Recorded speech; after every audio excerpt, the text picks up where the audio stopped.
how do you know how much to ask for?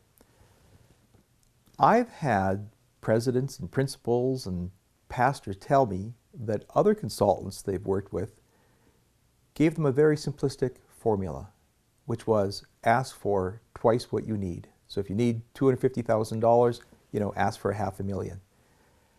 I don't subscribe to that point of view. I just think it's, number one, overly simplistic, and number two, inherently dishonest. I mean, if you need $250,000, then ask for $250,000 and explain why you're asking for that number. I mean, to simply play this little game, right, of taking whatever you need and doubling it and then putting that on the table, again, I just find that inherently dishonest. So let me show you a more intelligent way to come up with the right asking amount for any given situation. You're trying to find the sweet spot between what you know you need, the size of gift you need in order to be successful in the capital campaign, and what you think the person is actually capable of giving.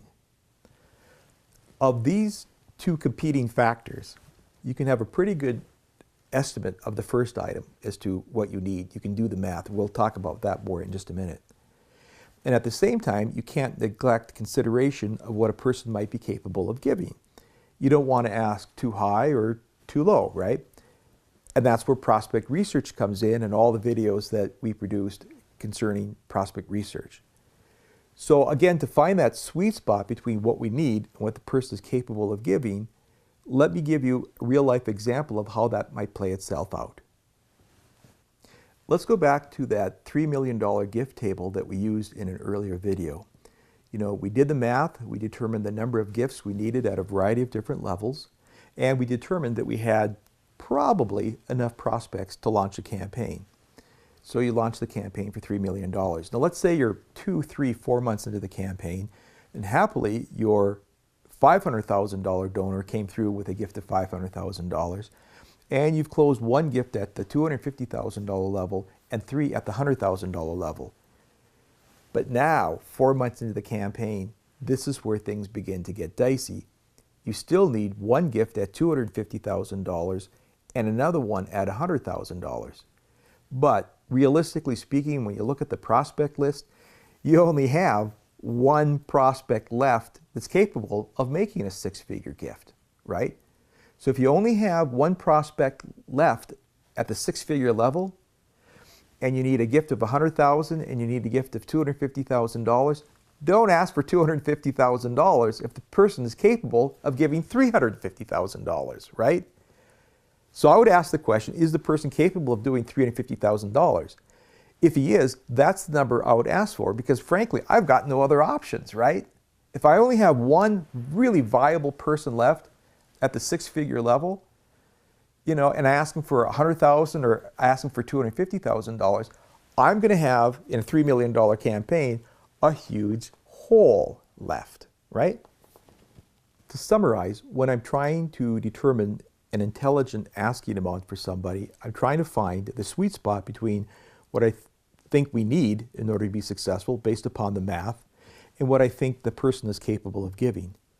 For example, as the campaign goes on, 2 months, 3 months, 4 months into the campaign, I'm constantly recalibrating the number of prospects left versus the number of major gift slots and lead gift slots that we still have to fill.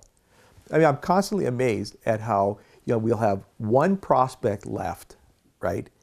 And we know that that prospect has to come up with, say, $1.7 million on a $7 million campaign, or we're going to be short $700,000, right? And the client will still insist on asking for a nice round $1 million. Why would you do that? I mean, if the true number that you need in order to be successful in this case is $1.7 million, and the person is capable of doing that, then ask for $1.7 million. And while you're asking for it, explain to the person why you're asking for $1.7 million and give them some assurance that you've already got all these other gifts in the pyramid filled in. If he does the $1.7 million, guess what? You can virtually assure success on this thing and success that this thing is going to get built, because once it gets down to the $25,000 level and the $10,000 level, the law of averages kicks in. You've got tons of people down there to ask for 10 grand or 25 grand in many cases, right? And so if somebody doesn't come through down there, no big deal, there's another person to ask, right? So but in this case, if this person at the $1.7 million level comes in, that kind of locks in success for the campaign. So again, find the sweet spot between what you need, what you think the person is capable of. Know what you need and ask for what you need, presuming that person is capable of making that magnitude of gift.